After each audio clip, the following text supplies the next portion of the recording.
What up? What up? Wednesday night, 7:30 Eastern Standard Time. Y'all know, y'all know how it goes down. Every Wednesday night, 7:30. It's me, my boy Richie D. Real relationship talk. What up, Antoinette? I see you, girl. One Independence 509. She Illa. Sheila, what up, girl? Let me see my man Richie D. Where he at?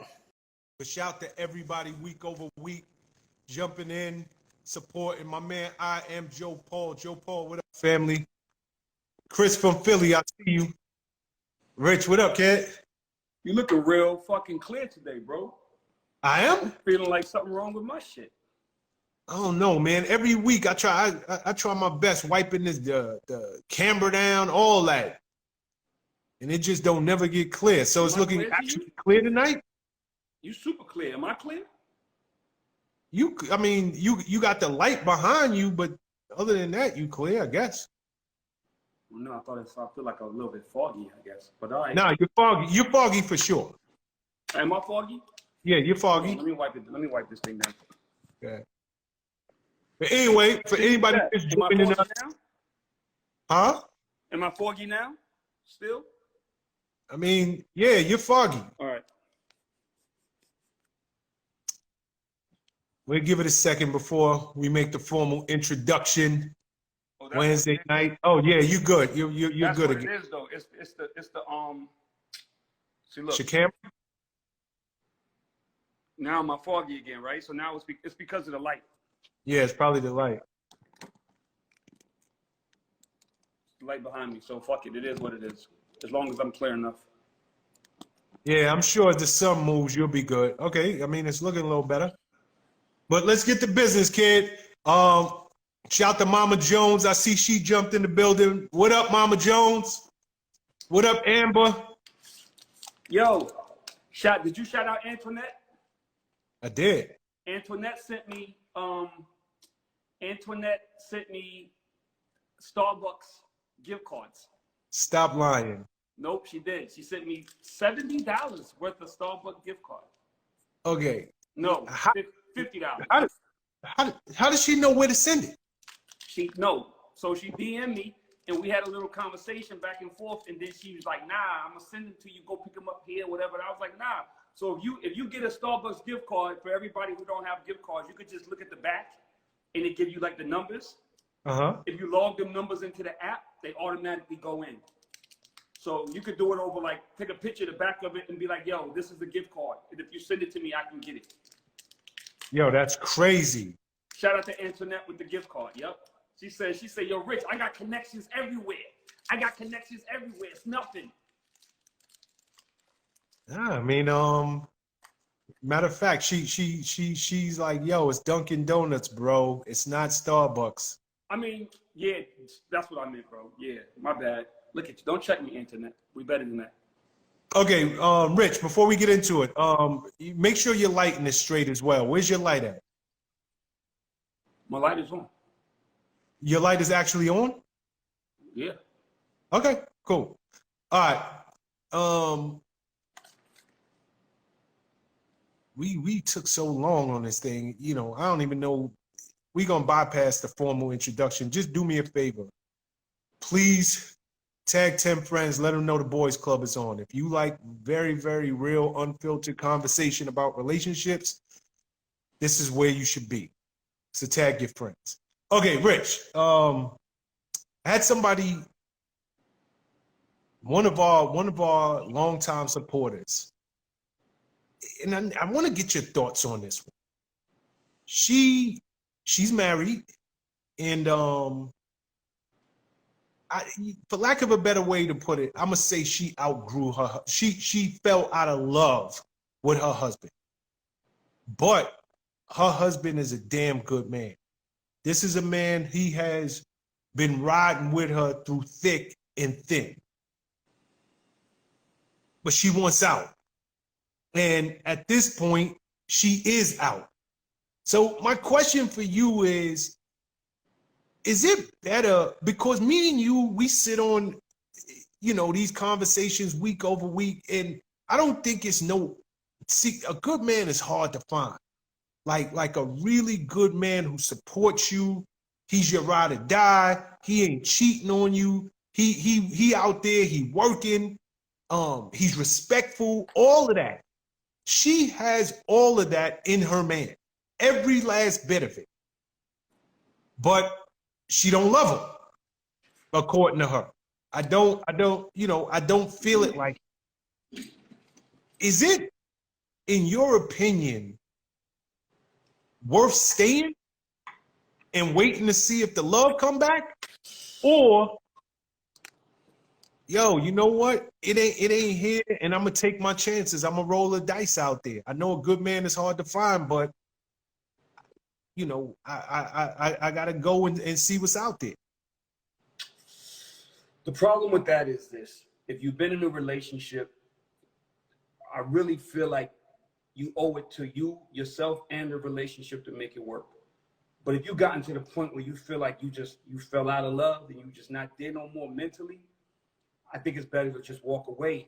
At least you could remain amicable, because I feel like the longer you stay, the more issues you have, the more you start to just resent niggas. Like, yo, I resent him because I'm here every day, and just the sight of him disgusts me. You know what I'm saying? Like, just no conversation. I don't want to be around him. It's just, you know, you should just do what you need to do to remain amicable, and that's usually knowing when to quit. That's knowing when to walk away, because the longer you stick around, man, you just become more resentful, and then at some point you're gonna cheat. At some point you're gonna meet somebody, because if you're not vested here, it means that you got the eye out there. If you're not in this thing right here, it's hard enough to not backslide in the streets if you're happy at home, because there's so many people, there's so many bumping into people at so many different places. But if you're in a situation where you're not even vested into the shit that you got going on at home, you gotta walk away. You gotta walk away, because if you feel like there's no coming back from that, then what are you doing? Except for getting angrier every day. Like, yo, why am I here? Like, I come home, I'm upset. I spend 3 hours sitting in the car listening to the radio just to get something, just to get the nerve to go in the house, because I know I don't want to be there. I know I ain't trying to see this nigga. I know I ain't trying to hear his mouth. I know I ain't trying to lay next to him. And people are saying do it for the kids, but like we say this shit every single week. Don't do it for the kids. That's cardinal sin number one, because kids will pick up on that shit, and now you're creating sociological problems with your children because they don't watch men and their mom and dad hate each other, and they feel like that's part of it. Or mom treat dad like shit, or dad treat mom like shit, and they feel like that's part of it. Like, you don't do that for the children. The most important thing you can do for the children is to walk away when you're amicable, coexist, take care of your kids, and show them the love and the affection that you need, and just say, hey, mommy and daddy didn't work out. I love her. If she ever need me for anything, I'm gonna be there for her. But this right here didn't work. As opposed to watching, why is mommy sitting outside in the car, daddy? Why is mommy so distant, daddy? Why does daddy do that? Why does daddy go to the bar every night? Why does daddy come in so late every day? That shit don't work. So no, not for the kids. Not for the kids at all.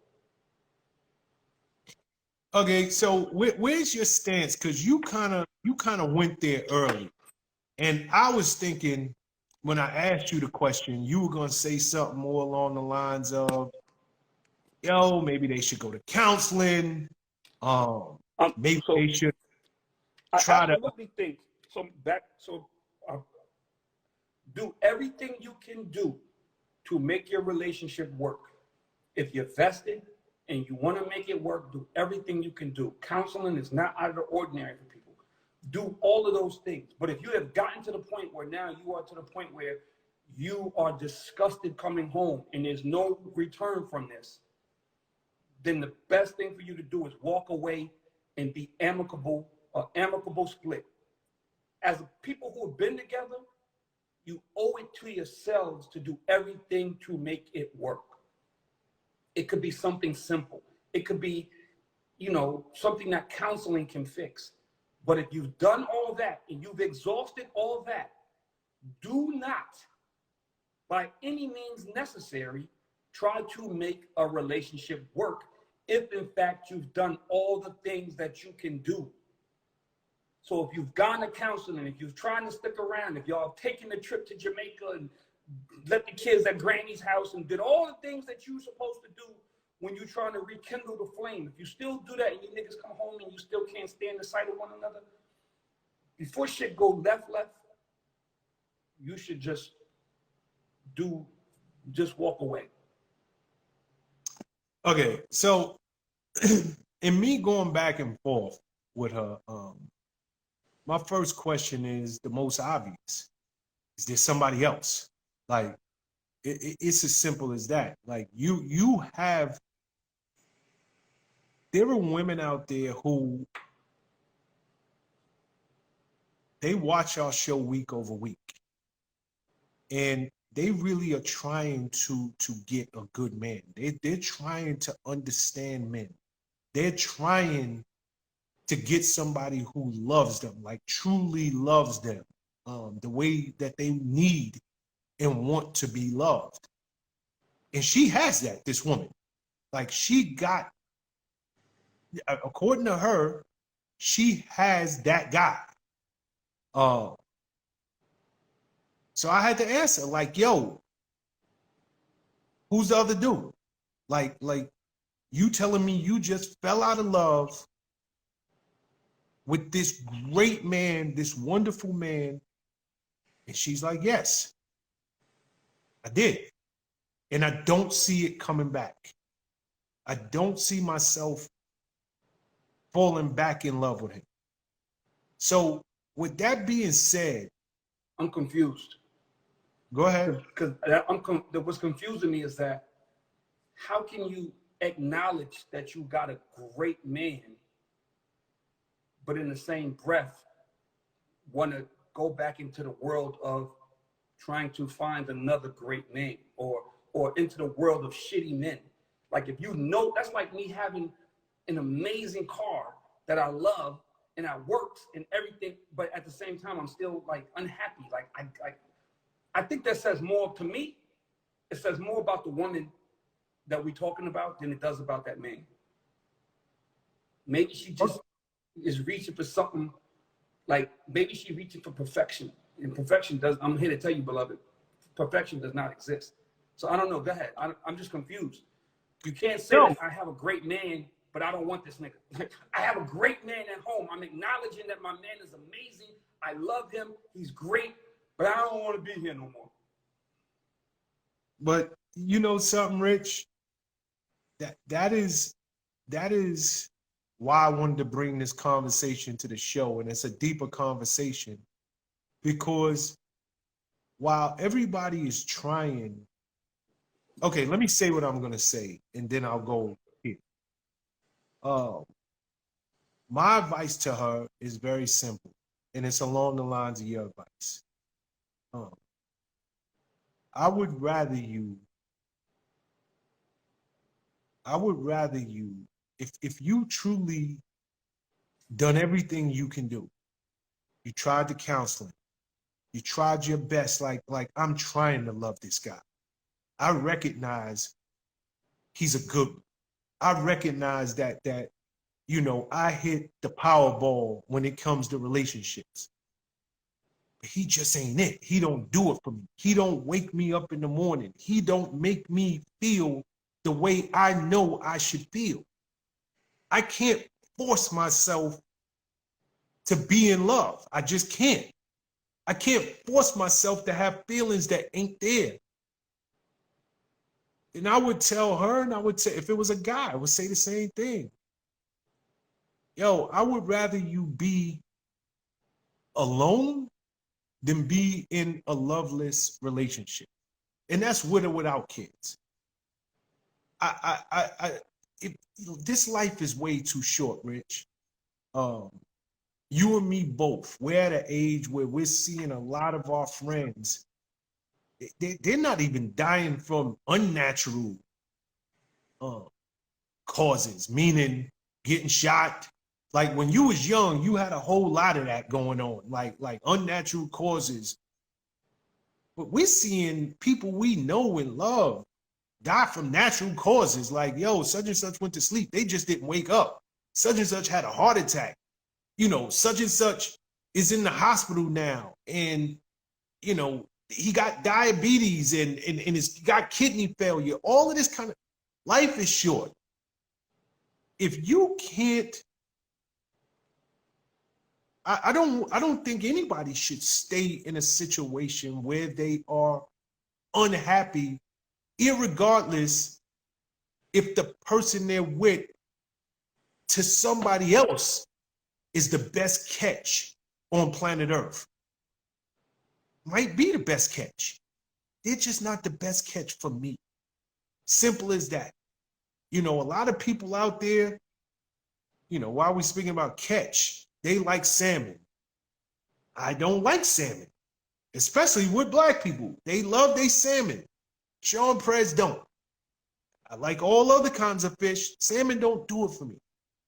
So if it come down to eating salmon, I'm gonna just pass. As much as I like fish, I don't like that fish. And bringing it back to relationships, I just think that it is risky. And to the young lady who's out there, if you're watching, understand you are going back out there into a cesspool. You're going back out there into a straight swamp. Like you're going out there into just garbage. Hopefully, you know, you'll hit the Powerball again. But if not, I still, and this is just me, life is so short, I would still rather you get out there and try. If this truly, if you're not leaving your man for another man, if you ain't cheating on the side, if there's no other reason except he just truly don't do it for me, take your chances, because it's far worse to be in a loveless situation and you know the love ain't coming back. So that's number one. But the real conversation here, and then I'll kick it back to you. You know, we have these conversations, and this is about finding that addendum, man. There's always that clause, that fine print. You know, is having a good man or a good woman good enough? Is it more to this thing than just having a quote unquote good man or good woman? Because a good man, a good woman ain't gonna keep you at home. And, you know, let's reverse it for a second, Rich.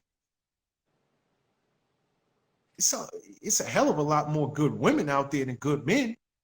And then women always wonder, well, why this dude run around? Maybe the nigga just ain't like maybe he feel like she feel. But instead of being brave enough to do what she did, instead, I'ma stay here, but I'ma go out there and I'ma talk to every chick who does do it for me. But I'ma come home to this woman who I know is a good woman. So this is bigger than good man, good woman. Are they good for you? But go ahead, what's your thoughts on it? I mean, it's a sad situation because you spend so much time trying to find somebody who treats you right and does the right thing by you. And here we are, admittedly, this woman is admittedly saying that she has essentially found that person. And it still isn't enough, right? I agree with you that if you're unhappy in a relationship, life is indeed short. And if you are truly unhappy in a relationship, then you owe it to yourself to find your happiness. Like I will say that every week. I say this every week. You owe it to yourself to find your happiness. And sometimes what makes, like you said, sometimes salmon is the best thing in the world for people, but some people don't like salmon. They want whiting, they want catfish, whatever the case may be. And you might look at it and be like, well, that salmon is way better. It costs way more. It's way better. It's more nutritional. It has da da da. I don't give a shit. I want fried catfish. That's just what the fuck I want. Everybody has a different taste as it pertains to what they want in life. The problem I have is that if you make the wrong move, if you do the wrong thing in these situations, now you've made a good man bad. You've made a good woman bad. So now you've created a scenario in which they on some fuck bitches or fuck niggas. I'm gonna go do me. I did the right thing by her, and now I'm still losing. Good guys finish last, so I no longer want to be a good guy. That's the problem with this relationships, is that like it's a tricky field that you playing on, slippery slope, because you make the wrong move, man, you damage people. And you definitely send them into a place where now they treating other people badly because of how they treated you, or because of how you treated them, or vice versa. Like I said, man, you owe it to yourself to find your happiness, but you also owe it to that person to figure out, the best way to let it down. Like, I don't even know. Like, how do you go so far into a relationship to now where you acknowledging the fact that you got a good man, but that's not enough? Like I said, I feel like it says more about her than it says about him. Like, we say this all the time. Every week we say about relationships is 99% timing. You got to find two people that are in the same place at the same time that want to accomplish the same goal. So even if you're a good man and you're a good woman, but y'all ain't in the same thing. You're a good woman, but you want to date. You're a good man and you're ready to settle down. Whatever the time, whatever the problem, whatever the thing that makes y'all not ready to be together, timing. But at the same time, that's what being honest about going into a relationship is.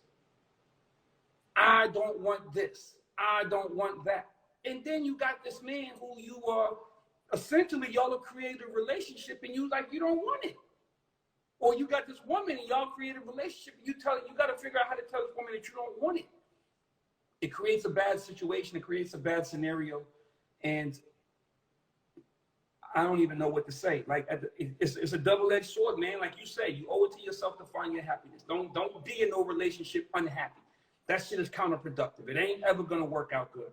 But at the same time, how did you get this deep into a relationship knowing that this isn't where you wanted to be?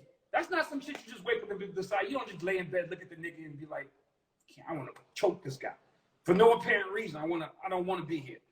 You don't just lay in bed next to somebody and be Hold on. Why not? And I'm challenging you on this because we're talking about this woman with a good man. But dudes go through this every day of the week. They're with a good woman and they feel the exact same way. You know what it is? Huh? You know the difference? What's the difference? I would like to think the difference is this. Dudes want to conquer. Laying in bed next to your girl and realizing that you would rather be someplace else isn't saying anything about her. It's saying dudes lose good shit for new pussy. Dudes lose great relationships for new pussy. And what's the number one thing that a woman says to her man after he get caught or get fucked off? Nigga, you fucked this up for her? You cheated on me for her? Are you fucking kidding me? She's ugly. She has no job. She don't have no aspirations. She ain't got no degree. Like, run through the list of all the things that you women will say to a man once you catch him fucking with shorty from the club. Oh my God. But you know what it was? It was new. That's what the difference. When a dude is laying in bed and y'all don't have sex for 6 months or 8 months or 10 years or whatever the case may be, it's new ass that get him in trouble. He don't really want to leave. He might think he want to leave. He want to leave until he caught and forced with, and now he's got to force with a dilemma to take on, because now he realizes, baby, I don't even like her. Baby, she ain't even mean nothing to me. Baby, I was banging her in the bathroom at the hookah bar. Like, she's a whore. Like, nigga, you ruined something great at home for some new shit. Women, I can imagine, do the same thing, but I just give them more credit. I give them more credit than to lay in bed and look at a dude, because we always say dudes work off their penis. Women work off their minds for the most part. And she ain't gonna ruin a great relationship that she got at home for Johnny around the corner that she bumped into on some hookah shit. Now, I'm not saying that women don't get caught slipping. Obviously, everybody does. At some point, if you get caught, you fucked up. But men in totality, men think with their penis, women think with their minds for the most part. And they don't want to jeopardize or put themselves in positions to fuck off a good relationship with a good man only because of some new dick. Like, women don't crave new dick like that. There's some other shit going on, but I don't know that I think it's very rare that it's new dick. Like, I gotta have new dick. I'm sick of fucking him. Like, I don't know that women really think like that. I feel like men think like, my girl is beautiful, bro. She's a model. Like, she's top notch, A1.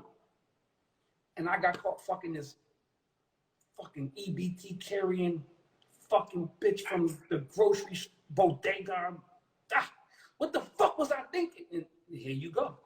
Here you go. So go ahead. What you was gonna say? Cause I don't know if you agree with me. It's not a question to agree. We going down two different roads. I was really genuinely asking, and everything you said is right. I mean, we just had that discussion last week in depth. So you right on the money for sure. But I was asking because women, go through this more than men go through it. They're good women. They really are. They're great women to their men. And a dude can genuinely fall out of love with that woman. He can. But he just won't leave. Whereas in the conversation as we started it, this woman, she's like, yo, I want to be out. Like, I can't even see sitting here with this guy for another day. Most men just don't think like that. And even if it doesn't have anything to do, Rich, with something new that's out there, why do you think men would rather stay around and hurt that woman that is a good woman and loves them instead of doing what this other young lady is doing and just saying, yo, you know what? It don't work for me no more. I'm out. Real simple. Go ahead. Men run down the hill and try to fuck all the sheep. Women walk down the hill, fuck one at a time. By nature. Men have to conquer. They have to be. You missed the point of my question. What's the point of the Go question? back where you just was. You going back where you just was. So again, I'm gonna ask it slowly. And I need you to listen where I'm going. This situation that gentleman is in, he's a good man. It's established. There are tons of good women out there. Good women. But their men are no longer in love with them. It doesn't have anything to do with new ass. It got nothing to do with chasing the box. It has nothing to do with, it just has to. you know what? I don't want to be here no more. My question is, why do most men stay and cheat, stay and hurt the woman instead of manning up and saying, I don't want to hurt you. Well, I first, don't want to ruin, I don't want to crap on what it was that we had, but I just can't be here no more. first, Most men don't do that. Most men most step women don't. Most women don't do that. Most people don't do that. This woman is the extreme minority, and she should get credit for being the extreme minority. Most people don't leave comfort. Comfort is going home knowing you got a good woman. Comfort is going home knowing you got a good man. That's what keeps people in relationships for long times when they were ready to be out of this shit years ago. They're lazy and they're comfortable. They're in a situation where you know the devil that you know is way more comforting than the devil that you don't. And if you're in a situation where you feel comfortable with your other person, you will go out there and do all the shit in the world to appease the other side of you, or to appease the part of you that is like, I don't want to be here. But you're going to come home to that comfort, because comfort creates laziness. Comfort creates lax. You become lax. You just come home and you just acknowledge and accept what it is. And that's men and women. This woman that we're talking about right now is the extreme minority. And like I said, I'm gonna give it to her. I'm gonna give it up to you again. To do what you're doing is amazing, that you don't want to waste years and years and years of this person's time knowing that you don't want to be here anymore. You're not wasting this person's emotions. You're not doing this person dirty. You're not doing this person dirty in the hopes that they leave you, because that's what you really want, is to be free anyway. That's all the things that normal people do. Because as confrontational as people may seem, I might know Sean Prez, and Sean Prez might be on the block. I'll give you an example, bro, right here, Peter Guns. As confrontational as Peter is in the streets, nigga say something funny, he ready to fight. Nigga pull up at the red light on his phone texting, and you ain't move when the light turn green, he's blowing his horn. Whatever the case may be, he's not confrontational as it pertains to hurting these women. He feels like he's in a situation where he will do a bunch of other shit that's 100% worse than actually just saying, I want to leave. He would do 101 other, and then I sent the meme out yesterday. I sent it to him, and the meme was like, yo, you get in an argument with your girl. Yo, we took a 2-day break. Bitch, I fucked 7 bitches. I did this. I did that. I took care of my business. And she's like, yo, I went on a date. And the nigga's like, oh my God. Oh my God. But that's the difference between men and women. That's the difference between people. Men, women, comfort. To answer your question, I know people that stay in relationships, and you could blame it on the kids, and you could, we got children together and all this other stuff, and that might be part of it. But comfort is a huge part of why people stick around in relationships knowing they don't want to be there. Because the reality is, you can come home to what you know. That doesn't mean you're not going to be in the streets trying to acquire what you desire. That's the difference. She's like, I don't want to go on the streets and acquire what I desire. I'm going to let you know we can amicably walk away from this thing, and we can both move on. I'm not going to hold you hostage to a relationship that I know I don't want to be in anymore. That's why she should deserve kudos for this, for being a woman and womaning up and acknowledging that this is not something that's not repairable, and I'm ready to move on. She should get points for that. The problem I have with it is, once you get to this point, you're creating a situation where that person is probably going to look at people differently moving forward.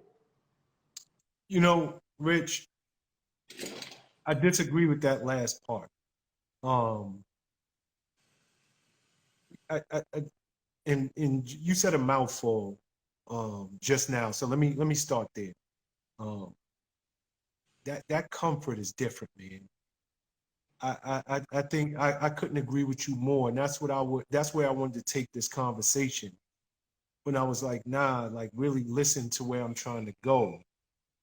You know, so many good women get screwed over, and then they,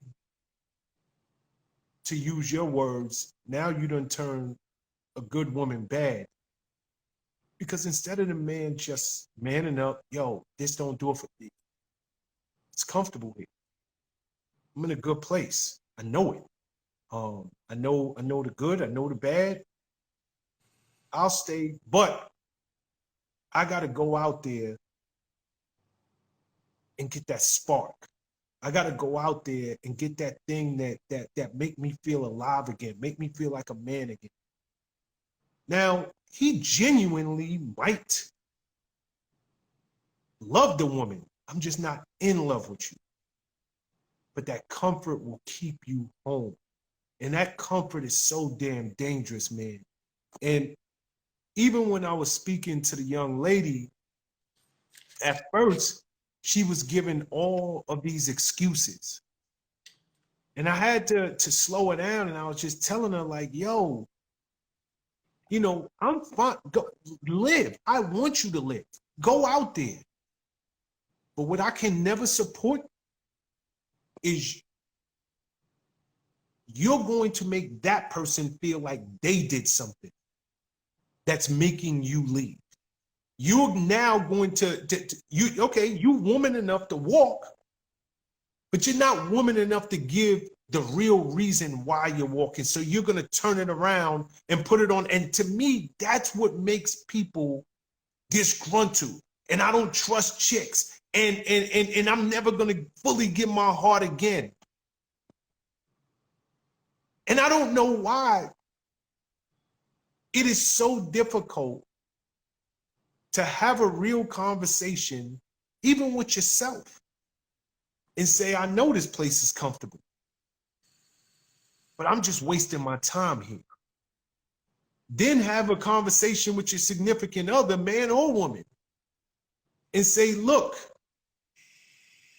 I can't be to you who you are to me. I can't be to you who I even want to be to you. And I got to move on. Instead, most people, they either step out or they change it around, and now you're the problem. You did this. You made me feel this way. I was emotionally abused, this, that, and the third, because you really want them to be like, this is over. And now you can skate away, but you wasn't man or woman enough to just say what the hell it was. And that's when people break up and you just damage them for the next relationship or two to come. So I don't really know if we go with this. Go ahead. No, or 3 or 4. Correct. Yeah, I don't know really where we go with this conversation beyond here. Maybe it's time to switch topics. But what I will say to the young lady, I think both Rich and I, we both commend you on being mature and adult enough to, yo, if it ain't here, it ain't here. I can't force myself. I would like to ask a woman that question. I just seen Amina come in. I don't know if she's still in or she just came through passing.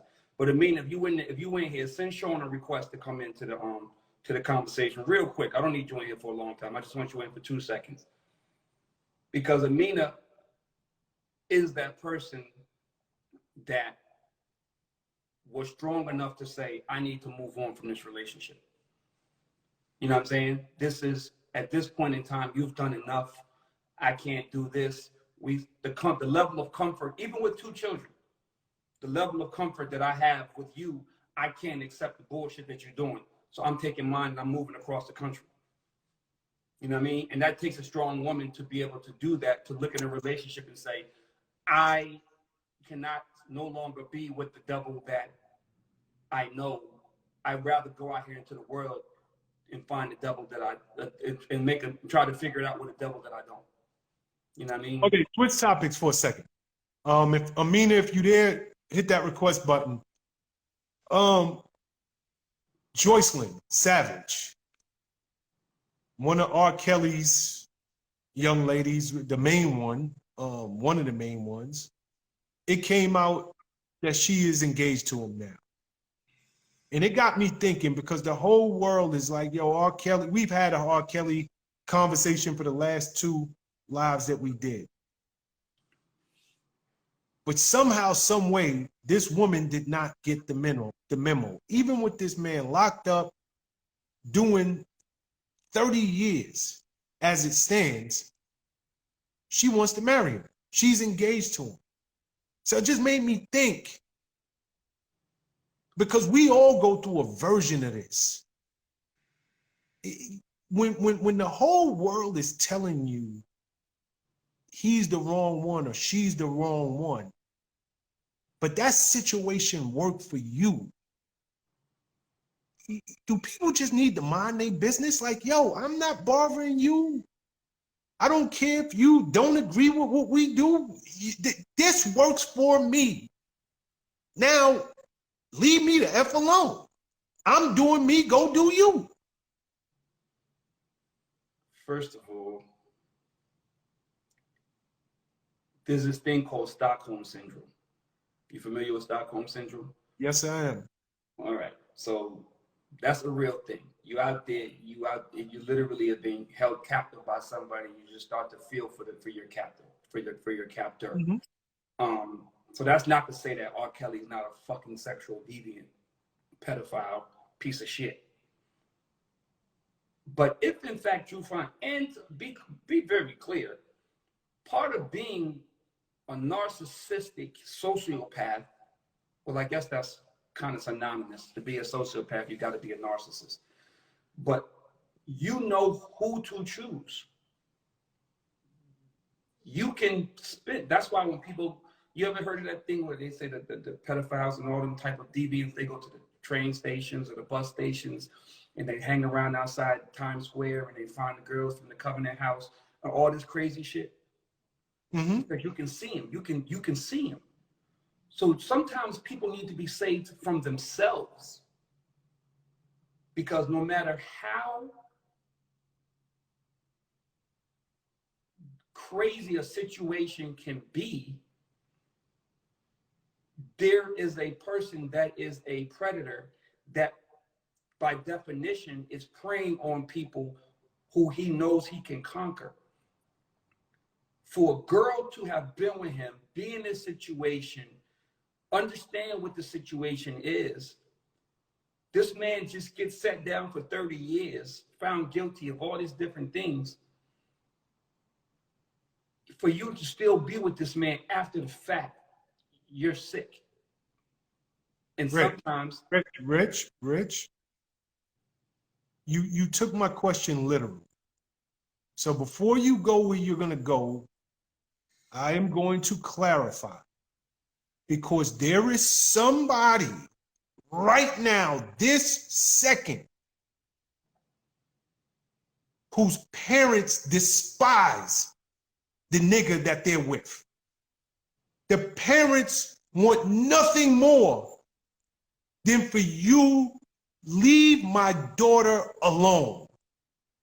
Then homeboy gets locked up. Parents are happy. He's out of my daughter's life.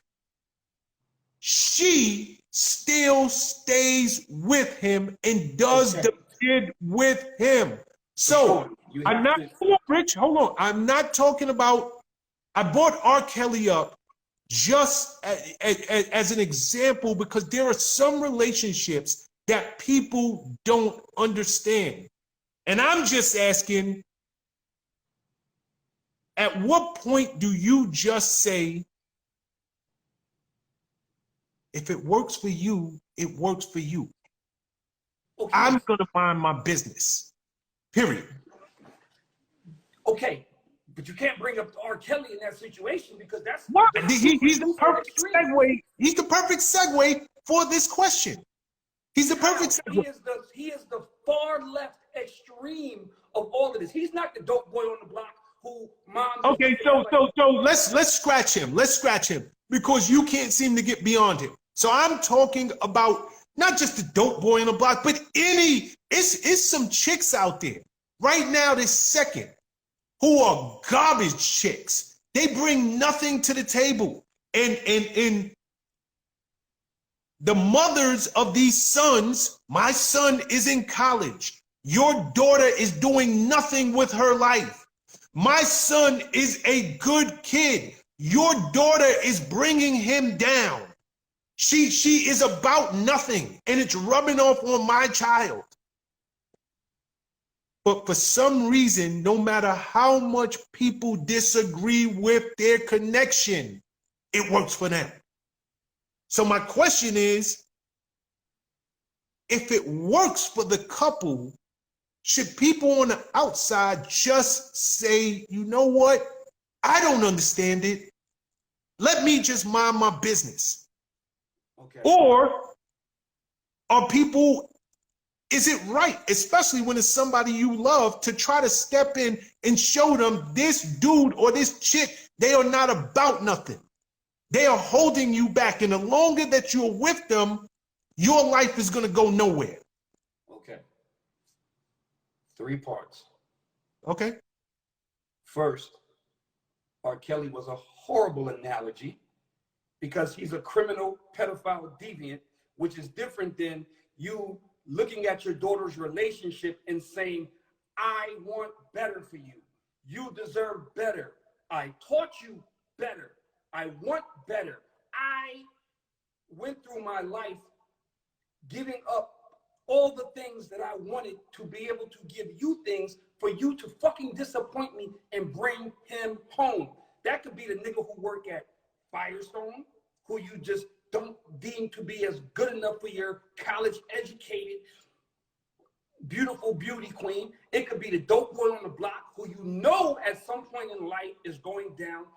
It's okay for somebody, so I guess moving forward, it's okay for somebody to look at a scenario and say, you're so much better than this. I want so much better for you than this. But at some point, you have to allow an adult to be an adult. You have to get past that and say, you know what? If that's what makes her happy, that doesn't mean I'm gonna be happy. Doesn't mean that my mother's looking at me and she's like, God, you went to Dalton, you went to Vandy, you did all these things in your life. I jeopardized and put all these stuff on the back burner for you to have these things in life, for me to now look up at you and see you with her.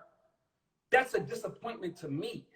But if she makes me happy and I make her happy, then you have to be happy for me.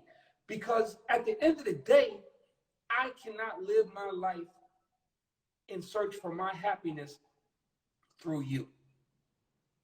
You cannot live vicariously and find your happiness as a parent, as a brother, a sister, a friend through me. So if I'm looking at you, I can despise dude. I have every right to despise dude or despise her. I have that right. As a friend of yours who looks and sees you from the outside and sees that you are so much better than this, I can despise that guy. But at some point, it's going to take its toll on our relationship, because now at some point I'm forcing you to be loyal. I'm forcing you to choose, and I'm really going to be destroyed if you choose him over me. So I'll never put you in that position to where now I'm forcing you to choose. My disdain for this nigga is so crazy, or her disdain for me is so crazy that she's now like, yo, I can't even look at this dude with you. I can't even be around this dude with you. Now I'm forcing you to choose. And you're going to end up losing a friend. Because the reality is, the harder you push someone away, the more they gravitate towards. It's that whole Bonnie and Clyde syndrome. The more you talk about how bad a dude is, or how ridiculous he is, or how he does A, B, C, and D, and how I hate him for that, the more she like, that's my man, I'm sticking by him. That's my man, I ain't going nowhere. Yeah, he ain't that to me. I don't give a fuck what you niggas say about him. Now you testing her loyalty, and out of her aggravation, out of her loyalty to him, she's gonna step away. So if she is in fact better than that, you have to let her figure it out. You have to let them figure it out. I was trying to figure out where was you going to land with this. So you're saying leave them alone, let them figure it out. I'm saying it's okay to have disdain for people. It's okay to feel like your friend is too good for something. But at some point, you cannot go too far. You have to express yourself. You, as a friend, you should. You should tell me exactly what you're thinking.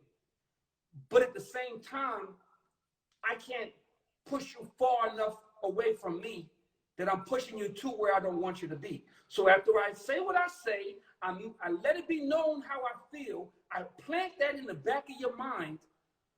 I have to step away and let you be an adult and make a decision for yourself. Might not ever agree with said decision, but after I have made it perfectly clear and stated not just that I don't, but why I don't, then you have to figure it out on your own. Now you have to figure it out on your own. You know,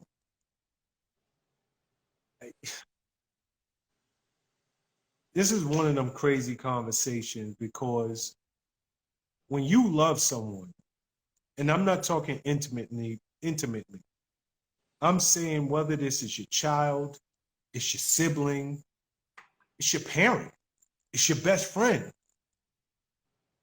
you want to protect them. That's natural. That's human. And when you see something that they don't see, it is only human that you want to do everything in your power to prevent them from being hurt. It's also human to want people that you love to achieve their highest potential. And when you see them with partners, boyfriends, girlfriends, husbands, wives that are quote unquote bringing them down, it's so hard to sit and watch and hold your opinions and hold your tongue. Yo, you know how I feel, but that's who you choose, so be it. So I understand. It's like literally being caught between a rock and a hard place. But as a parent, what I have learned, and this is greater than the conversation that we're having here right now, but I'm just speaking as a parent. When your children are young, you are really a parent. Do this, do that. Didn't I tell you X, Y, and Z? But as your children come of age, sometimes we have a hard time understanding that the roles have now changed. This person is an adult. They might still be my child, but they are an adult. And no longer is my word law. So now I have to make the adjustment, because they're not. They're going to do what they want to do. They're adults now. And I am no longer the disciplinarian. I'm nothing more than an advisor. And switching those roles are so freaking hard. That's a hard thing to do, because you watch sometimes as people are literally heading down a road of destruction. But you can't do nothing about it. I can only advise at this point. So bringing that back into this conversation, as hard as it is, when you see somebody you love with somebody who you know damn well ain't no good for them. When you see somebody you love and you care for and you want the best for, and they're with somebody who is going to do nothing but take years away from their life, and then one day this is going to end anyway, but you just gave 7, 8, 10 years to this loser. You're just 10 years older. You're washed up, and now you got to start all over. And if you would have just listened, you could have been somewhere married, whatever. But in those situations, as hard as it is for me to say, the only thing you can do is tell somebody what it is and then let them make their decision. Because to your point, what you don't want to do is push them away and push them right into the arms of the person you know ain't no good for them to begin with. And that happens every single day. So when you see these types of relationships, and we all know people who are currently in them or are just getting out of them. And it's just so hard to sit back, but that's the only thing you can possibly do is give your truth and be there as a friend. And you know, I'll end it with this. Just as I'm saying it's nothing that you can do, that person has to recognize, especially if this is your daughter's boyfriend, your daughter's husband, your son's girlfriend, your son's wife, your son, your child, your friend, whoever it might be. Just as you're giving them the respect to stay out of their business, you got to give that other person the respect. Keep this nigga away from me. I don't want, like, you know I don't like him. Don't even bring him around. When there's family gatherings, do me a favor. You come, but that person just can't come. If I got to hold my tongue, Come on, Sean. Rich, it go both ways. That's the Sean Prez coming out of you right now. Yes, and I feel strongly about it. I do. You can't do I that. do. Because what you're doing right now is, Pop, I don't like her. Don't bring her home for Thanksgiving. Don't bring her here for Christmas. Now you essentially are telling Pop, you're not welcome. Because as far as he's concerned, she might better have Dad. And if I can't bring her home, you essentially are telling me I can't come home either. Because I'm not leaving her at wherever, at the apartment or whatever, at the house. I'm not leaving her at her parents' house and saying, I'm leaving, I'm going home. This is where, like, I don't even like, because I'm like you. So I don't even, but I'm being devil's advocate right now because I know I'm wrong. I know I'm wrong. And just because I know I'm wrong doesn't mean I ain't gonna be me. You being you right now. But in your heart of hearts, you know you're wrong. You know you're wrong for telling your son that he can't bring the woman he loves around you because you don't feel that she's worthy or deserving to be in the presence of your son. So therefore, keep her away from me, bro. I don't like the way she speaks. I don't like the way she looks. I know shit about her, whatever the case may be. You are alienating your son right now. Let me ask you something, Rich. Let me ask you something. And I love these kind of conversations because somebody is going through this, right? You're telling me if the person that, and we're speaking our children now, but it's bigger than that. It can be your best friend. It could be your mother's new husband, and you can't stand that nigga, and you're grown, but I just can't stand him.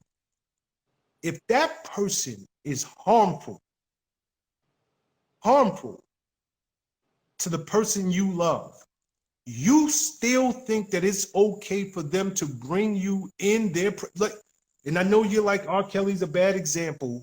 So Define nobody harmful. Define harmful. maybe Domestic, abusive. maybe it's not physical, maybe it's mental abuse. Maybe it's emotional abuse. Maybe this person is the biggest manipulator on the planet. Maybe this person is the reason that the person I love that I used to know sits at home, won't work, smokes all day, damn near developed a habit because they got with you. That's harmful. Okay. So in that case, you think it, because that's where I was going with it. I was going because there are couples out there, and I know you said R. Kelly is a bad example, but there is somebody who is harmful to the person that they're with. And the person that they are with is so locked in, they can't break away. They can't get out of this situation. For whatever reason, they can't see the light. So I'm supposed to have this person in my presence? You know that, like, I'm not even saying nothing. I've stayed out of your business. I've told you you're grown. Make your own decision. But now you gonna bring them to my table? I got No. it. I got Okay, it. got it now? I got it. Okay, I go got ahead. it. Here's my rebuttal. Yeah. At this point of the game, because you just went there, and I guess what made it hit home for me was harmful. Harmful. Yes. So we're talking bigger than I had higher expectations for you. I Oh, don't yeah. like him. He works hard. Yes. We're talking bigger than that. Okay. This is the part of the game where the tough love comes in. Neither one of you motherfuckers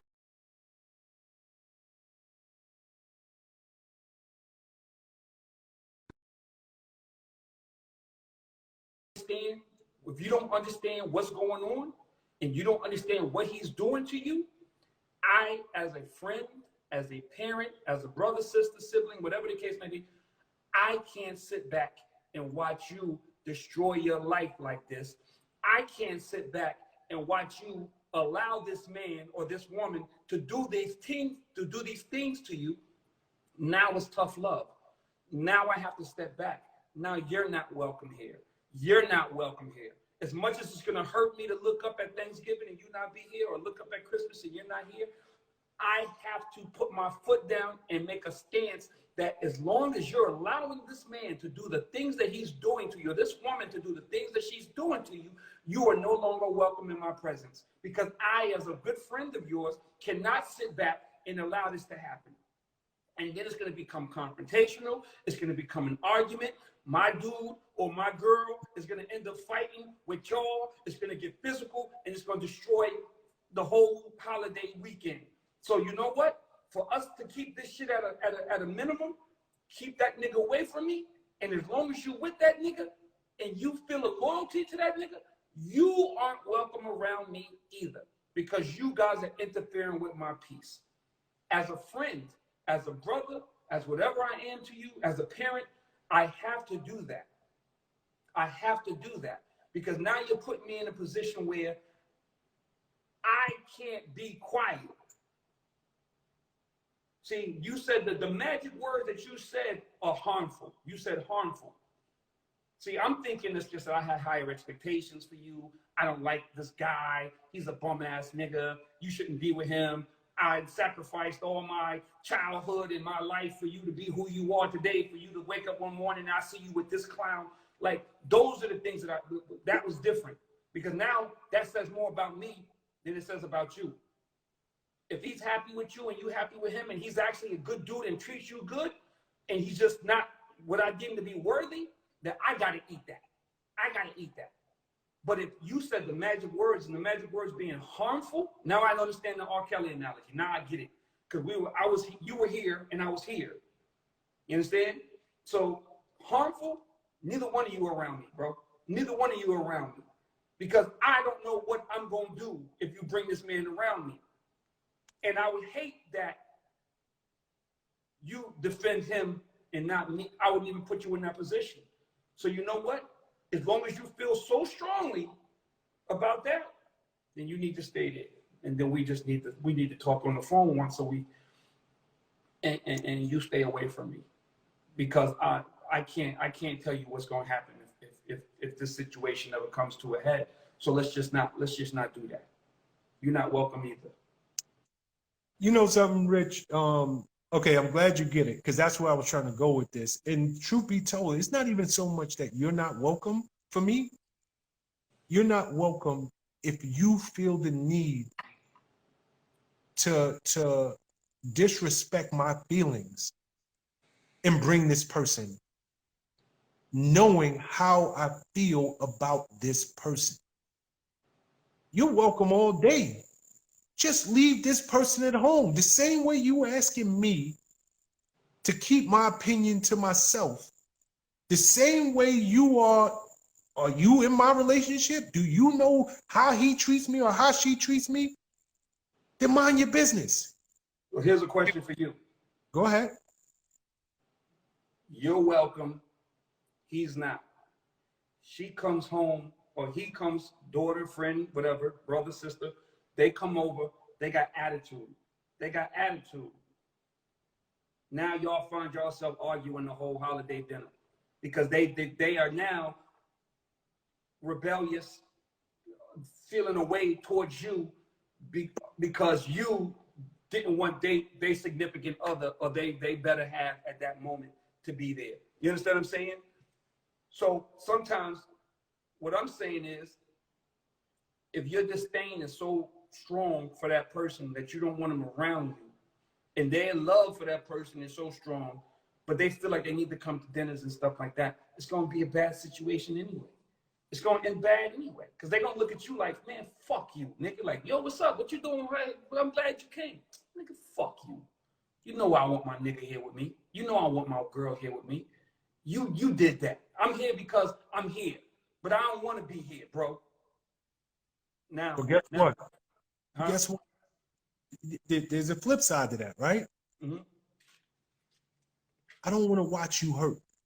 I don't want to watch you with somebody bringing you down. But you expect me to say nothing, and I'm saying nothing. I'm staying out of it. I'm respecting your situation. Same way I can give you that respect, give me this respect. Simple as that.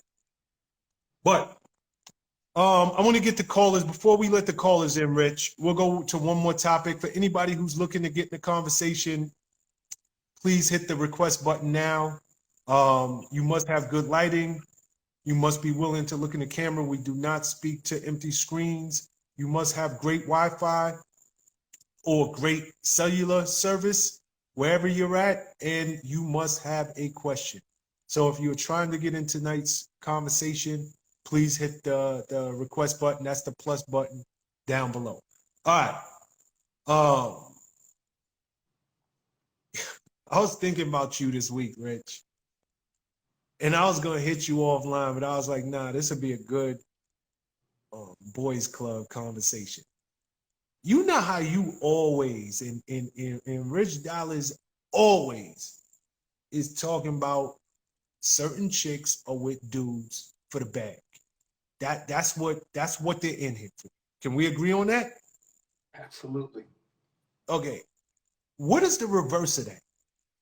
What does a woman have that is like, if a man got the bag, if he got the bank account, he got if that's what's attracting women, what is it that a woman, like, I started thinking about this, like, what is their version of the bag? Like what is making men attracted to that woman? That dude is only with her for this.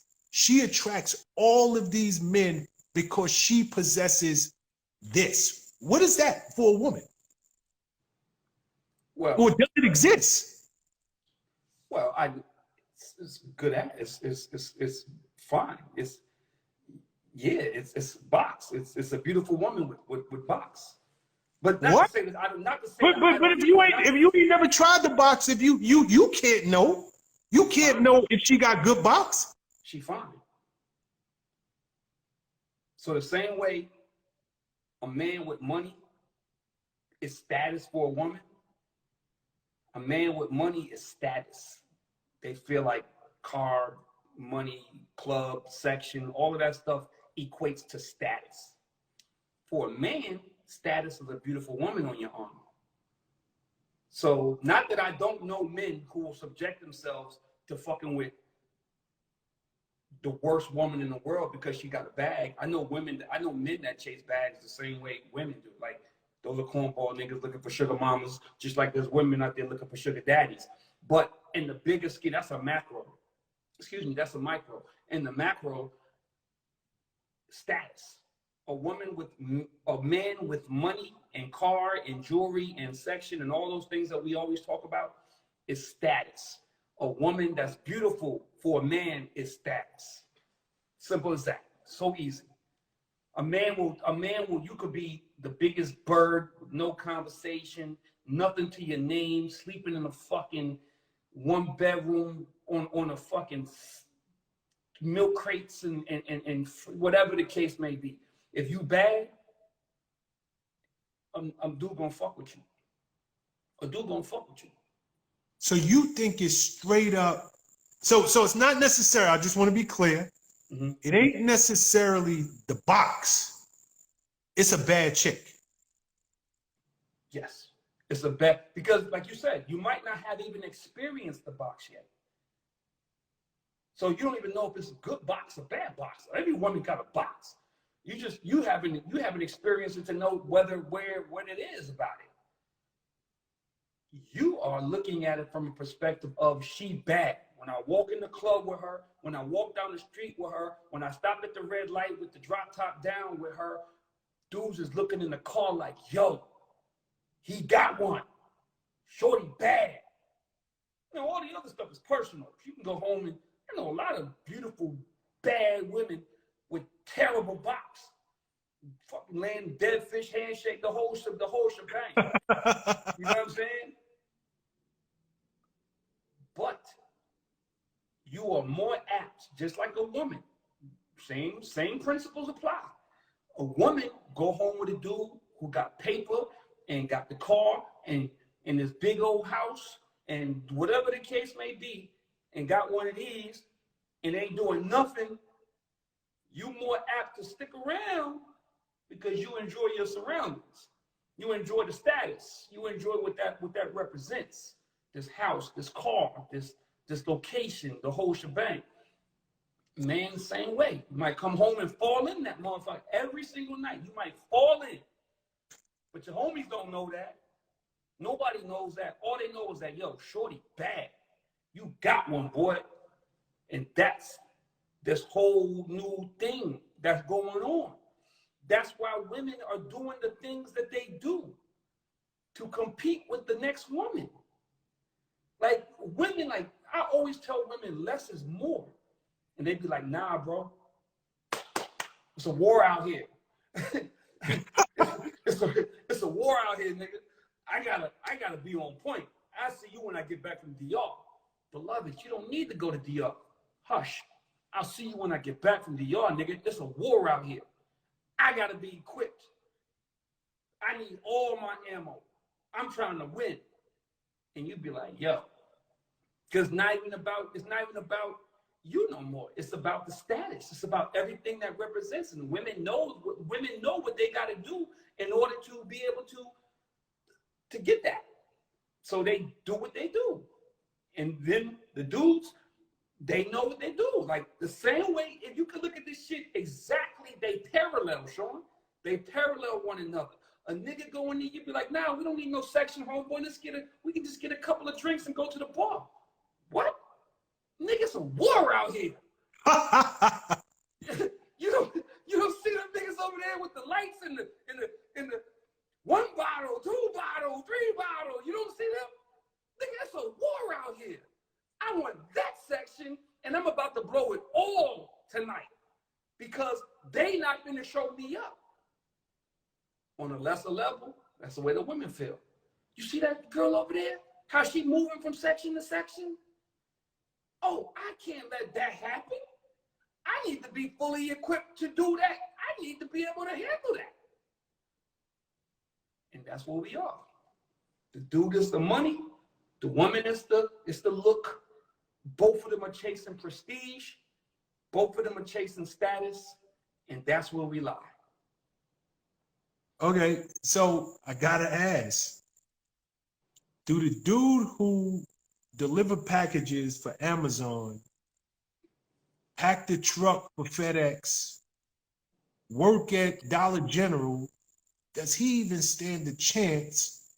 And does a woman who's natural, everybody going and they getting the BBL, the Brazilian butt lift? Yo, what Kanye said, I'm a rock with Alicia Keys because she just rocking with these, like basically on that song, put some D's on it. He's like, yo, screw it, I'm just rocking with these. Does the average Joe woman stand a chance? Like you keep saying it's a war out there. What about that woman who ain't putting no chemicals in her hair? She ain't wearing makeup. Yo, I'm actually intelligent. I actually make my own money. I actually am a good person. I got a great sense of humor. You know, I know how to cook. I'm caring. I'm loving. I'm actually a person who just wants to take care of my man. Is that woman getting looked over time and time again because there's another woman over there who looked good? And because she looked good, I just want to get the box. You ready? I'm ready. Yes! There used to be a time. This is where us coming up, which is why I still tell women to this day.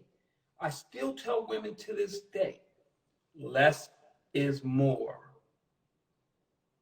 Substance. We have this conversation all the time. Substance. I'm not going to sit on this live and act like there wasn't. See, the problem is that there was a time when substance, natural, smart, intelligent, your shit together, all those things meant something. That was the majority. People went out, they wanted to meet people of like culture, of like whatever the case may be. They wanted to meet people who they felt they connected with. They connecting on a bigger level, a spiritual level, a mental level, educational level, whatever the case may be. How things are changing is that is no longer the majority. That is now the minority. So you're going to meet men who want women who are smart and substance and all of that, and you're gonna meet women who are that. But by and large, they're being bypassed now for people who don't nearly have as much substance. I'll give you my examples. My examples are this. You walk up to a club with a PhD degree, you're natural, you ain't never had nothing, and the woman next to you walk up with the BBL, the new titties, the face job or whatever, the lips and all that. Oh, what's up, Mom? Oh, yeah, VIP's that way. Yeah. And these women are now you being played off. You being played off. And you can, I don't care who on this live get mad about it, be self-aware about it. You can be mad about it, but be self-aware about it and don't act like I ain't talking the truth. I'm telling the truth. The woman with a PhD, all the substance in the world, been around the world, speaks 67 languages, been all over this motherfucker, and she can't get in the club, but shorty right here, who ain't left Dykeman, and don't know how to do nothing in life but drink Casamigos and make good hookah, is at the forefront. She's moved to the top of the food chain. She's she's the goals. Bro, it ain't me. I'm not saying I'm not contradicting myself. I'm saying the facts. There are people out there who will find and want substance, but that is the minority. And when we came up, Sean, that was the majority. You met people at places you wanted to meet them. Now, you always wanted to meet somebody fine, but it wasn't to the level that they are now. What you're looking at now is everything is visual. And it has to do with social media. It has to do with the front. It has to do with the goals, the aspirations. It has to do with who your faves are. All of this shit. Who are your faves? Think about it. I want everybody here to think about. I ain't mentioning no names because some of your faves are my friends. Who are your faves? Think about that for a moment. And prayers, I'm sure the same 3 or 4 names that popped in your head are the ones that I'm thinking. The motherfuckers, you are embarrassed when they get to talking politics. You are embarrassed when they become the representation for the people.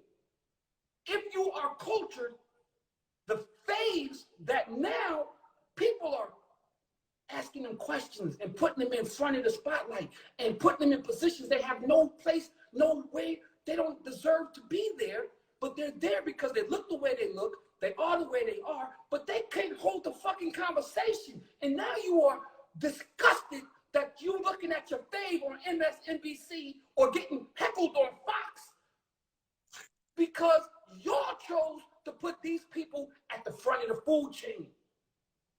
When the person who's supposed to be on Fox and supposed to be on MSNBC having these conversations are nowhere to be found because y'all don't care about them because they not in the club. They not popping bottles. They don't got BBLs. They don't got new lips. They ain't got 30-inch fucking hair, horse hair coming down the back of their shit. That's what I'm saying. And if anybody on this live don't agree with that, you're not aware. It's not about industry. It's not about being tainted. It's not about any of those things. It's about looking at what's going on in our society and understanding where we are as a society. You can pretend that the majority is the minority if you want to, but the world is upside down, and the biggest example of that is who our last president was. He was the president of the United States because of who he was. There was nothing substance about it. It was about popularity. It was about popularity. You can't tell me that. It's the way it is in relationships. It's the way it is with men. It's the way it is in the club. It's the way it is in the streets. It's the way it is now. I will say this one more time. There are people out there who still choose substance. I'm talking with Sean Press, the most substance-oriented nigga in the world. But at the same time, you understood the power of the shout out. As much as substance as we knew, you got to be able to know, Rich, the goal in life is to be able to get the shout out and be something. But when you get to that point that you arrive, you can have the conversation. That's what it was. That's what Sean Press taught me. The shout outs are going to get you to where everybody want to know who you are. But now you got to knock these niggas dead once they know who you are and the conversation ensues. Now they got to walk away from that conversation. It's like, damn, that was 2000s, early 2000s. In 22, my friend, don't worry about it.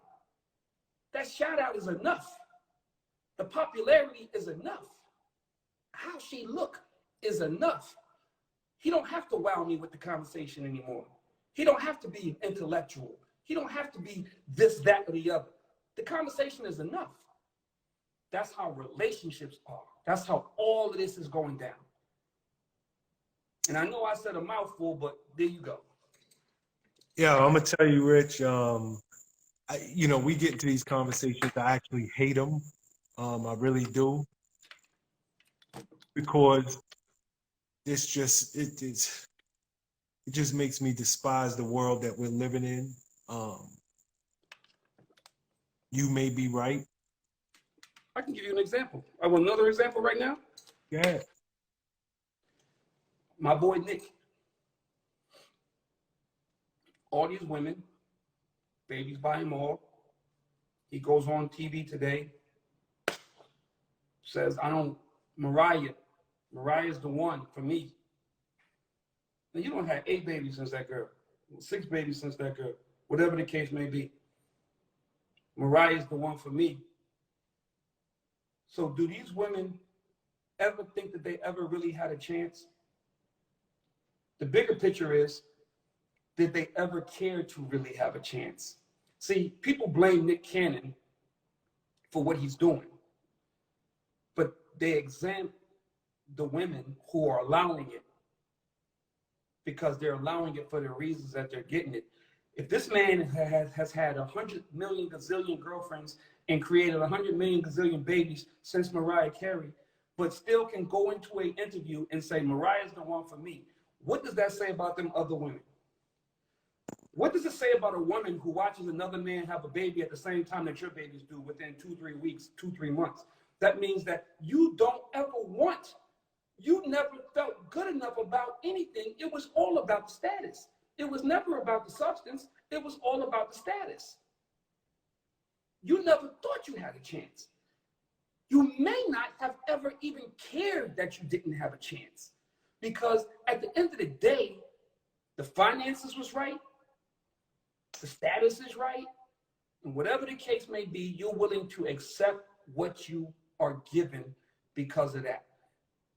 That is very, very, very indicative of what's going on today. Women are looking at relationships from a place of, I'm just gonna be cool with what I get. Men are looking at a relationship as, I don't even care. As long as I can post her on the gram and my niggas go crazy, I won. Women are looking at it like, as long as I can post from the club with 1,000 niggas behind me and bottles and the girls with the sign and the fucking sparkles, that's what matters to me. Y'all can act like that's not true. I don't care, because I'm very self-aware. I'm outside. And I ain't outside. I can be outside at BET this week, and I can be outside at fucking Whiskey Mistress this week, and I can be outside at the damn River Road next week.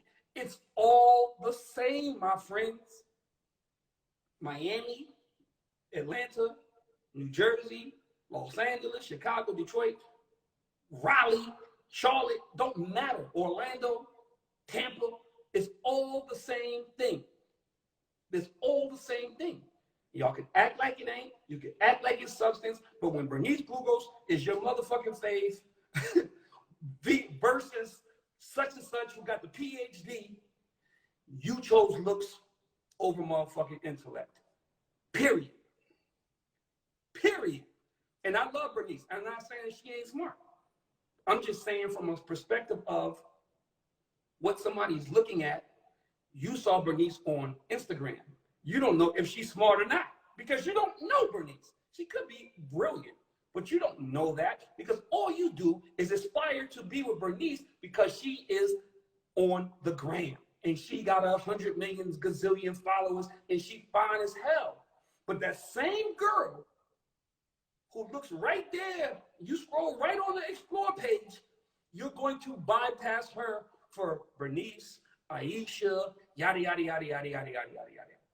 You're going to bypass that girl. You're not going to look at her bio to where it says graduated from Harvard, business, went to Wharton, PhD, Esquire. That shit means nothing to you niggas no more. It means Okay. nothing. So I gotta add, and just so you know, we have people wanting to get in the conversation and they actually left because you took so damn long. But if you're trying to get back in the conversation, please hit that request button to get back in. Okay, so let me ask you this, Rich.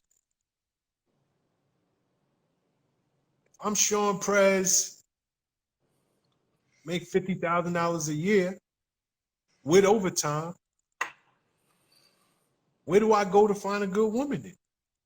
Because if she is only looking for that dude who got the bag, how do I attract a woman who is better than it? You know how you attract a woman?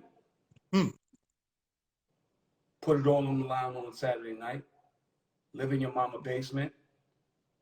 Go spend all your money on that car. Drive that Benz into the projects.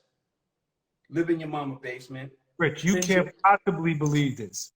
Ain't no way in the world you could possibly believe this. No way. Believe it? Are we talking, hold on. Are we talking about getting that bad chick? Or are we just talking about getting a woman? No, we're talking about that chick that everybody aspires to be, that everybody aspires to be with. Uh-huh. She has no substance either. So you're saying the beautiful woman, the drop dead gorgeous chick who got 1 million followers on social media, basically you got a front, fake it till you make it. That's the only way to get her, right? Was that where you're going? No, I'm asking, how do I get a chick, period? Because if all these women are looking for men with a bag and I just don't have that, how do I get a woman, period?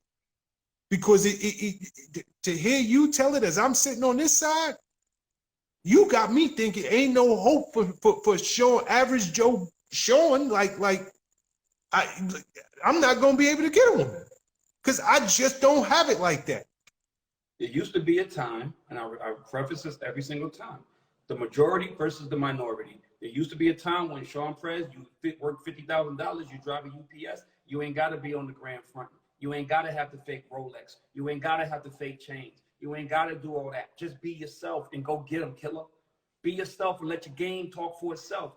But now it's about lying. It's about fabrication. It's about spending it all. It's about these jokes that people make and these memes that people make they don't come out of nowhere.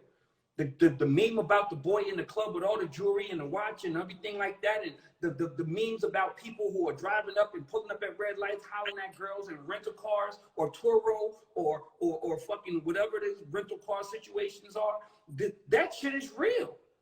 So I don't know why people are acting like that shit ain't real. It's hard for a person who works a regular job to do the things that they need to do to acquire the girl that they want. At this point, I would venture to say that going after the girl, and this is going to sound nuts, and I don't care, going after the girl with the substance, for some people, is almost settling. Woo! Going after the girl. Whoa, hold on. Bring that back. I love that, Rich. I don't agree with everything you say, but that's hard. In One more time. In today's climate, going after the girl with substance who looks regular and has a good job and is almost settling to the dudes today. Damn. For women, going after the dude, Sean, we don't have to talk about how much money we make. I think it's pretty understood. We both have a lot of fucking money. Worked hard for it to get a lot of money. I'm in the club one day. I think I might have told you the story before. I go get a couple of drinks at the bar. I'm hanging out, smoking my hookah. I actually know the bartender. Shout out to Renee from Whiskey Mistress. I actually know the bartender. We hanging out, talking shit, whatever. Next day, yo, my nigga, you you act like you all that, like you got all this and all of that money. Nigga, you ain't even have a section yesterday. Somebody hit me and said, you act like you supposed to be Richie Dot. And this was unsolicited. I didn't reach out. This wasn't an argument. This wasn't anything like that. This is just me opening my DMs and going through it, trying to see if I have some business and whatever the case may be. And this person was like, yo, I seen you in the club last night, nigga. You acting like you all that. You ain't even have a section. I am being judged by how I'm sitting in the club.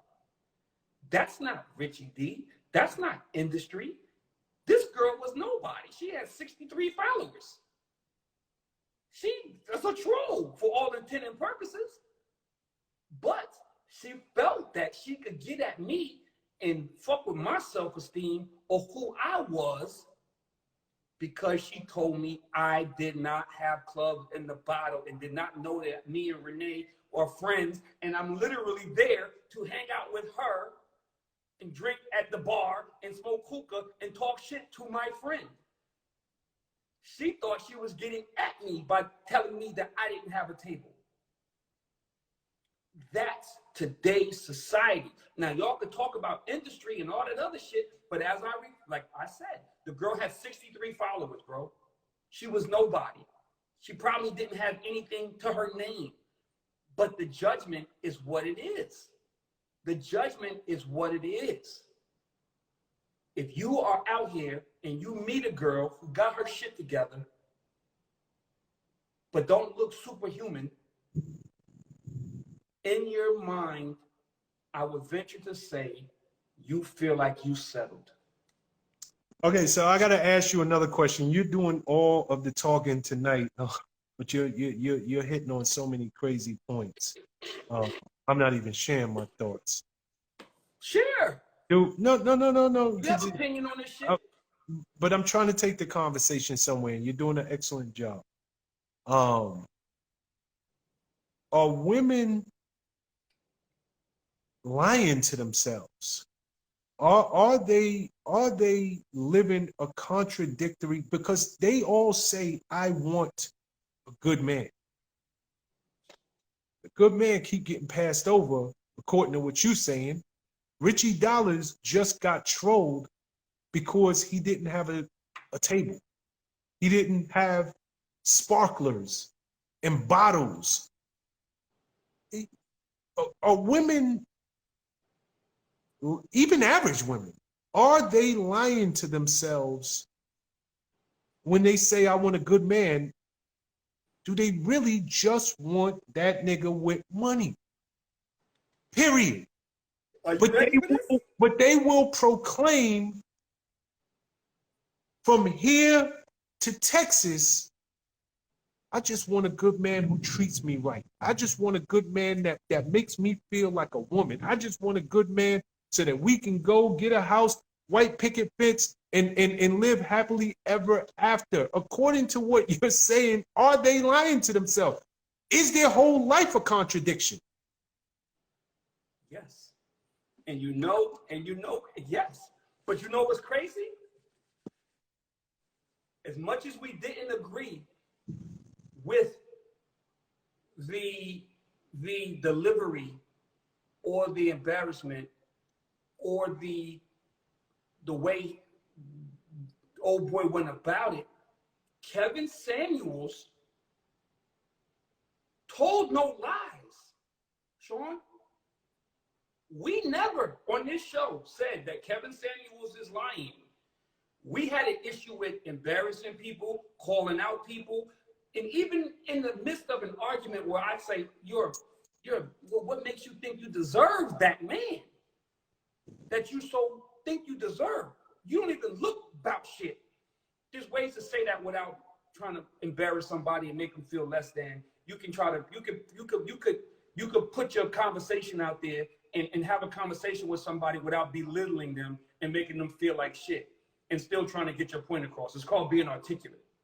And as articulate as Kevin Samuels was early on, he fed into the hype of blogosphere and getting on the blogs and getting into the tabloids and soundbite. So now he's out here to totally disrespect people. We don't do that. We don't do that. So when you have a conversation, we have conversations. I can say that, beloved, why do you think that you deserve that man? Why do you think that you should get that man? What do you bring to the table? That's the part of the game where women are lying. They think they are so delusional, and they are so like social media savvy, and they think that that is the whole situation. Like, how many times have people been like, every comedian, like these jokes that the comedians make up are not just out of nowhere. Yo, why don't nobody look like they look on Instagram when I meet you in person? Even Boosie said this shit today. Why don't none of you Instagram models look like you look on the gram? The whole world is a fucking lie, bro. Everything is a lie. Women think they're entitled to some shit because you could take a picture with some fucking angles and you are determining your worth based on your likes. I'm gonna keep it funky. If it wasn't for this conversation that we have right now, and we used to have it with 1.3 million people, I wouldn't give a shit about losing my account, except for the fact that what me and you are trying to do, it helps to have that many followers. Now, we don't have that anymore. So the numbers are not where we want them to be. But if it wasn't for that, which is essentially our business, this is our business, I don't care that I don't have my Instagram back. Of course I want my Instagram back, but I'm not crazy that I don't have it back. I'm not losing sleep at night because I don't have it back, because I don't live in that world. I know who I am. I'm who I am in real life. I'm who I am in real life. That is a minority today. That is a huge minority today. The person who is who they are in real life, and I can't lie about who I am because the world knows who I am. So for me to lie about who I am is an idiot. Well, I would be a fool to do that because I'm out here. There's no secret. But women, what you just asked, yes, women are lying to themselves. They don't even deserve the man that they want because they don't have nothing to bring to the table. But the reason they don't have nothing to bring to the table is because they don't have anything that's required of them to bring to the table. That in lies the problem. They don't have anything to bring to the table because they don't need to, because it's not required anymore. And the people who we're looking for, it's a requirement for Sean Press. You're not just going to lay up and sit in a restaurant and have no conversation. You're just not going to lay up and sit in a restaurant with Richie Dollars and not have no conversation, because we're men of substance. And regardless of what you think about me, you can't say otherwise. You can't say otherwise. Yes, everybody loves beautiful women, but that's not my end-all be-all. It's got to be more to it than that. It's got to be more to it than that. And today, if you have money for a man, you don't need anything else. If you have body and look good for a woman, you don't need anything else, because everything is about impressing the next person. And as long as you shut the fuck up and don't open your mouth, and we don't put you on MSNBC or Fox News, then you will not embarrass me, and we can live happily ever after. Because once we go home, I'm on my fucking phone all night anyway, and so are you. So there is no conversation, because this is 2022, and nobody talks to each other anymore. And that's just a cycle going. You understand what I'm saying to you, Sean? That's what keeps the cycle going. It's not about today or Richie's in the industry or he's tainted. It's about 100% the world we live in today. I can go home with a woman who has no conversation for me and live happily ever after. You know why? Because I don't really have a desire to talk to that bitch no way. And a woman can go home and look at a man and owns this house is big and everything is what it's supposed to be. She don't feel no way about it either, because we both got our face on the phone all night. We both on the internet, and here we are. Damn, Rich. Y'all ain't gotta believe me. Yo, Y'all ain't gotta believe me. you You preaching. And you made me think when you was talking about this, because I was thinking about, like, is this dude got any relevance to anything he's saying? And then I started thinking about some women. Well, one woman I know in particular, this woman in her mid-50s. And every time she posts a picture, it got a filter on it. Every time she, like, if you see her in real life, you like, yo, damn, those Instagram pictures do not look the same as what I'm looking at. And this is a woman in her 50s. I can't say 100% that I agree, but you were definitely talking that talk. So let me turn this around. And hold on, let me see if anybody jumping in the conversation real quick. So we got a couple of people trying to jump in ahead and see if they come in. But what was I going to tell you? I asked you, are women lying to themselves about the man that they want? I got it. But are men lying? Yes. Because so you think the same thing for men? Absolutely. As long as a woman got a fat butt. Now here's what me and you go.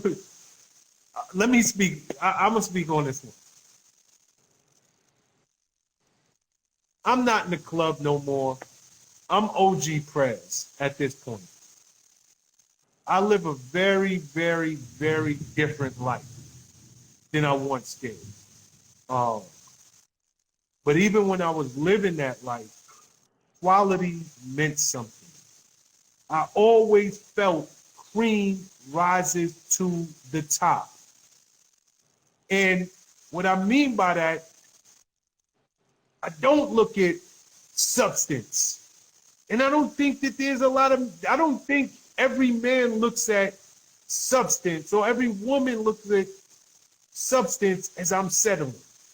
And you eloquently said that. I'll give it to you. And even when you said it, I'm like, whoa, this brother is preaching tonight. But substance still counts for something. It does. Not that this guy is anybody I want to quote. But Tyrese Gibson, he kind of plays into your point, and he plays into right where I'm about to go. He just did his normal go on an Instagram or social media rant. He broke up with his young girlfriend who's in her 20s. He's 43 years old. And essentially, he was like, yo, this woman, she ain't about no substance. And she don't want to settle down. I'm looking for a wife. Ladies, I am looking for a wife. This single thing is for the birds. This is his words, not showing presence. So clearly the woman who was with him, she's young. Maybe he's just an OG. She look at him like, yo, this old nigga. Or maybe she look at him, is like, yo, I got you. I took enough pictures on the gram, but I'm on to the next.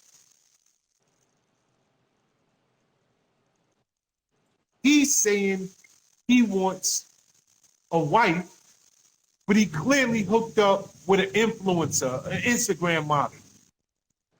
She wasn't average Joe chick.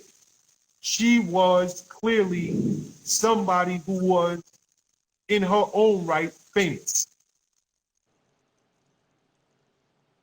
I don't know, man. Rich, I think substance counts for something, man. Even if that's what he's looking for, he let her go because there was no substance there. And I don't know that even if you get what you think you want, it's ever gonna last. And that's why last, L-A-S-T. And that's why all of these relationships are revolving doors. Because people are going for the BBLs. People are going for the bag. But when I have you, I actually got what I thought that I wanted. There was nothing there. to now I gotta start all over again and start all over again. So yeah, maybe it's looked to some people it's looked at like I'm settling. But what's going to stick ultimately is substance. The surface stuff that you're talking about, it is never going to stick. It's just not.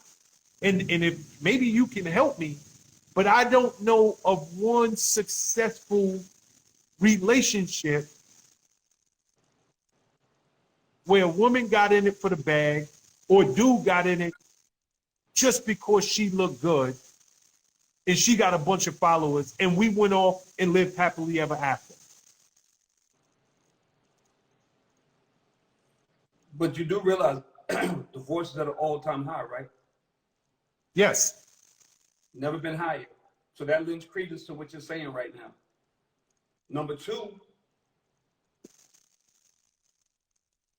you can't get mad because you are fishing in a pond that only has catfish. You pull up a catfish, cook it, don't like it, but you go back to the same place and fish some more. Nigga, you just left here. You didn't like what you caught. Why would you come back and sit on the same park bench with the same fishing rod in the same water and think you're going to find something different? That's what I'm telling you. It is so important to have that girl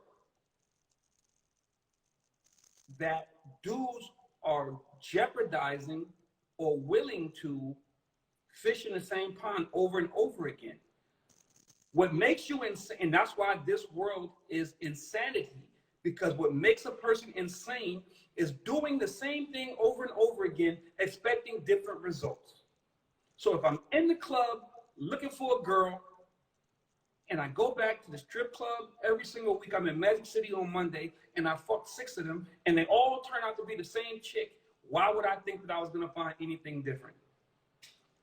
But it's so important for me that to go into that club, and I'm not saying me specifically, I'm saying in general, it's so important for me to go back to that club because that's where the baddies is at. And I got to be where the baddies is at. So for maybe you get lucky. And that's why I'm saying, that's the difference of what I'm saying. You get lucky and you find the baddie. But you know what? She got some substance too. Oh my God. Nigga, that's the anomaly. The trick is you are bypassing the good girls to get to, and I say this and I repeat this, you are aspiring to be your fave, and your fucking fave don't have no substance. So why would you ever feel like you needed said substance? When you look up and this is the girl you see, and this is who she's dating, and these are the girls who you see, and that's who they're dating, and that's what's aspirational, none of that shit reads Barack Obama and Michelle Obama. None of the motherfuckers read Michelle and Barack Obama. It just doesn't. It doesn't. In the world we live in today, it's a fucking shame. But it is what it is, and we're going to call a spade on the boys club. So Tyrese is a clown. He's looking for something. And now he wants to go on social media as if he ain't looking for that same thing again. Because and you like, how you gonna go on social media, complain about something, bypass all the people who say they different, and literally go back and find the same girl again? Nigga, what that say more about you than it do about them? It says that's your inadequacy. That's your issue. If you keep fishing in the same pond,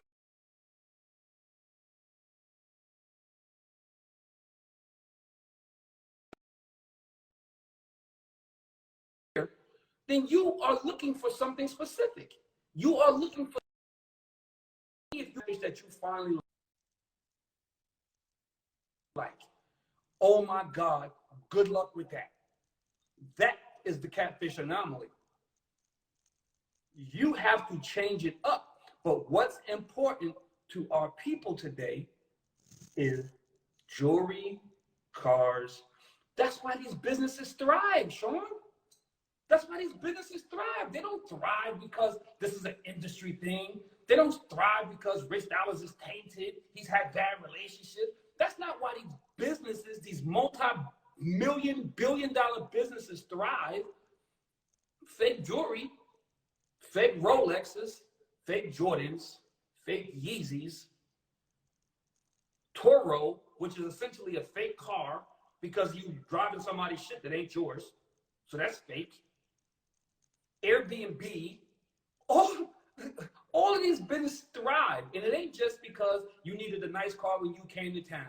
No, because half of the niggas that are renting out your car are weekly people that invest with you because they want that G-Wagon people to think it's theirs. So every week, you know you got Tommy at $500 a day for this G-Wagon because he wants to go to the club this weekend and want everybody to think this is what it is. When the jewelry man come, he know that in 6 weeks to 8 weeks, you'll be back because that shit gonna start turning green and you're gonna be back to buy. This is thriving business. And thriving business is way more indicative of how people think than anything else. The clubs, Fair enough. the people, the gram. That's it, bro. It's all about the club, the people, the gram. We didn't have that. We didn't have that, Sean. When social media, like as we know it today, really was just like MySpace was kind of the beginning, but Facebook, but that wasn't here right now. That's go home and get on the computer. That's on the face of your phone. Everything is right now. Everything is right now. So I can impress you right now. I can impress you right now all day. Before I had to wait till 9 o'clock to go home and maybe try to impress you. But now I can impress you all day, which means I can impress you with my car. I can impress you with my jewelry. I can impress you with my dinner. I can impress you with the places I'm going. I can impress you with the bitches I'm around. That's the problem. There is where our problem lies. And none of what I just said relates at all to substance. Nothing I've said relates to substance. Nobody is reading. Nobody is telling you what books they read. There is a small little group of people in this world that are doing those things. That is like book clubs and stuff like that. For the most part, if you ever put a book club up against versus the fancy car club where niggas doing 360s in their Hellcats or whatever the case may be, then substance-oriented thing. So I'm not saying that substance doesn't exist. It does. But there used to be a time when substance was what was prevalent. Now substance is what's been subsided. Now we're the minority. Now you go to the club, if you don't get a table, you're liable to have a bitch hit you up in your DMs and tell you a bum ass nigga with no money because you ain't get a table last night and pop no bottles. People are going to the club literally competing with one another. I watch it. I watch it. I go to the club, look, and I'm like, that dude just bought 5 bottles. Watch that dude buy 6. These bottles ain't even gone yet. But watch that nigga buy 7 more. And before you know it, these niggas is doing what we used to do with Puff, turning bottles upside down. Because there's so much liquor left in them. So you don't want other niggas just come and getting your free shit. So you turn it by nobody. If I ain't drinking it, nobody drinking it. At the end of the night, these niggas is turning bottles upside down inside the ice buckets. Or stealing them. The Richie Dollars Hen Rock shit. Putting them in your bag. Puff got 8 bottles. I'm putting this shit to the side. He ain't even gonna know this shit gone. I got a whole bar in my house up north right now, full of, and I call it the bad boy bar because all it is a bunch of bottles that this nigga never even knew he had that I put in my book bag and left with. But that's what people are doing now, and it's only to impress. When a man walk up to you, Sean, and tell you, "Yo, my nigga, I spent $15,000 last night." That's what's impressive. When your mans or dude you know walk up to you and say, yo, bro, I spent $15,000 last night. Not, God damn, I spent $15,000 last night. But, yo, nigga, I spent $15,000 last night. What? I'm that nigga. And you know I pulled the baddest bitch in the club. Yeah, nigga, she cost $15,000. She ain't like you. She watched you spend $15,000. If you spent $15,000 in the club, she knew she was good for $25,000, honey. And if she ain't get it today, she gonna stick around long enough to get it. So again, she don't like you, homeboy. She don't fuck with you like that, homeboy. Which brings us back to our original point. Do girls and guys do the same thing? Absolutely. You're in the club to impress the girl who don't like you, and you don't even like. You just like her body, and she just like your money. And that's a fucking match made in heaven in 2022. All right, Rich, we gonna leave it here, man. We at that 2-hour mark, and I mean, I don't even know where we go. I don't even know where we go from here. I guess you could sign us off. I mean, I appreciate everybody jumping in week over week. We love y'all. I mean, this conversation, you have me. I'm like, yo, but you preaching tonight, kid. But go ahead, you got the last word. Yo, you know what it is? Raw, real, unfiltered conversation on the gram. We turn it into a podcast tomorrow afternoon. The Boys Club, all your podcast sites. You can listen again every 7:30. Every Wednesday 7:30 p.m. We do this. We rock out. If y'all ain't noticed, shout out to Marilyn Villalobos. Y'all had me in my shit tonight. Yo, Sean, hit you offline, man. All right, done deal. Later, y'all. See y'all next week.